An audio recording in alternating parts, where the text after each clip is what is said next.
what's good everybody? This video today I'm going to be talking about ways to start your creative process, whether you want to be a graphic designer, an animator, or photographer. I'm going to talk about the ways you can start that without having any trouble.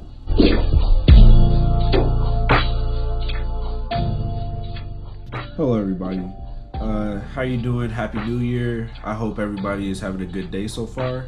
Today I'm going to talk about if you're starting your creative process, like if you want to be anything from a graphic designer, animator, even like a game designer or music production, anything of that realm of creative or artist or anything like that. I'm going to tell you what you need to do to start, or just advice for you to start so you can start that journey without having any hesitation or any confusion with yourself. All right, a little background against me. My name is Brandon Harris, aka Brando. I go to school for animation and graphic design. I go to the University of Texas for a Bachelor's of Science for Art and Entertainment Technologies. So just when you listen to me here, there's some background context of why I'm saying this.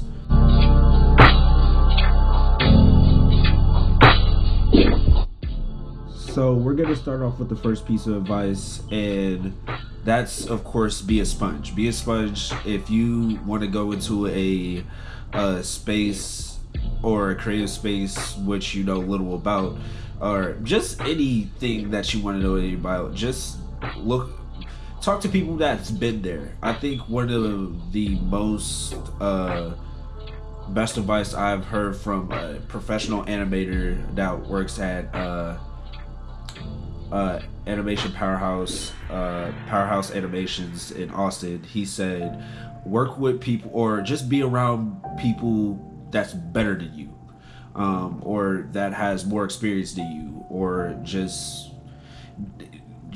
that is in a higher level than you. You know, there's levels, you know what I'm saying? So I think when I think about that, I usually have people that I look on Instagram to and stuff like that, and even my classmates, I look at their work. I kind of talk to them about certain things and just put it into my own work. Or when there's an assignment and everybody's showing what they did, I'm low-key taking notes or seeing some stuff and be like, oh, I didn't know you could do that on After Effects, or do that on Photoshop, or draw like that in a certain type of software.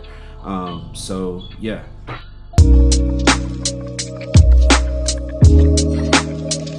Alright, since now you're a beginner, you know what type of creative space, or you know what you want to do as a creative. I think the next question is, well, what type of equipment do I need and how much is it going to cost? And I'm going to tell you right now, it's best as early on to outsource the equipment, whether that means renting it for an amount of time, or you know, loaning it through school or anything like that, or just wholesale on a website.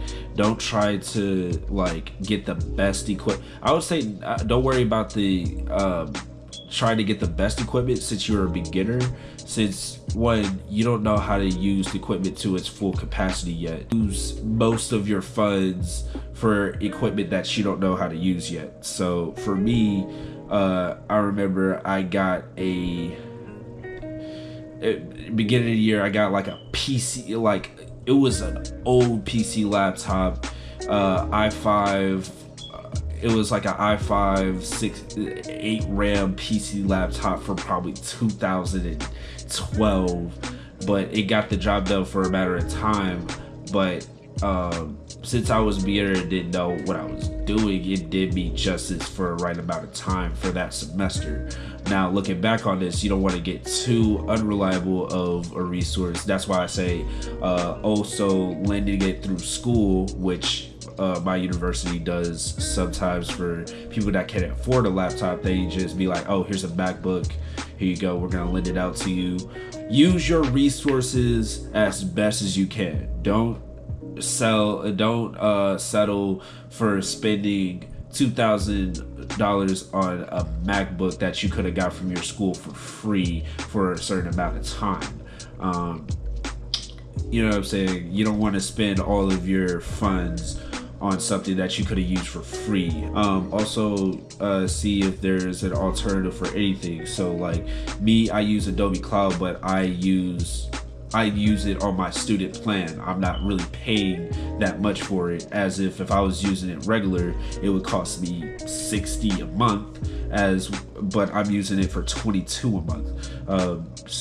Or if I just wanted to use it for a whole year, I could just pay $200 down flat with no problems. You know what I'm saying? So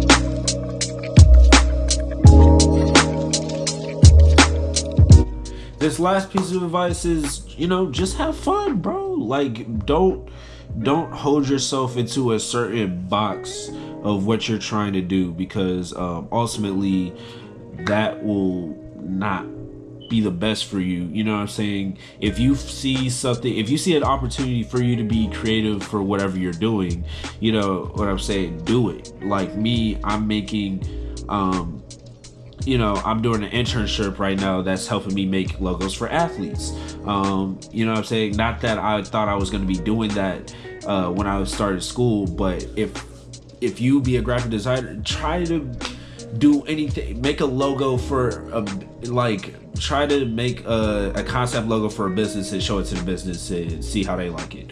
Or because what's the worst thing they could do is, no, we don't like that logo. No, they could probably be like, oh, I do like that logo. That's an opportunity right there. If you're a game designer, if you just make a game for concept for an event, or for any type of event or something like that, go to the event, make the logo, post it online or something, or post it anywhere, and some people will be like, hey, I like that game right there. Don't be timid with your work, because if you really want to do this, you would see that you just sticking to one type of area will not get you a lot of opportunities. So especially if you're a beginner, don't try to pick a lane or an area. Try to be as, explore your options. You know what I'm saying? Explore your options and just have fun. Be creative as possible. Do it whenever you get the opportunity to. And you know what I'm saying? Just don't hold back. You know what I'm saying? Because at this point, your potential is beyond the ceiling. Like, it goes through the ceiling, it goes through the sky at that point. You don't want to lower the ceiling just because, you know what I'm saying, you want to pick one lane to be in. I'm making logos for athletes. I can do motion graphics. So anytime there's a motion graphic on here, I made myself. And I still do the 2D animation. So just have fun, and just if you want to do something, do it as a creative. You know what I'm saying? It's just that in life and being in a creative space, just have fun, because if you don't have fun, was it really worth it? Thank you for coming this far into the video. Just remember to use this for any discipline that you are using, whether it's for fashion, game design, regular interior design for logos, anything that you have to be creative in, or even engineering. I don't care. You know what I'm saying? Use these, and I swear your mindset will be better, and your work is going to be better. But click the like and subscribe. I'm trying to do 2 videos a week. It might be more, just depending how my schedule is with school and work and everything. But thank you, and creators gonna create, and peace out.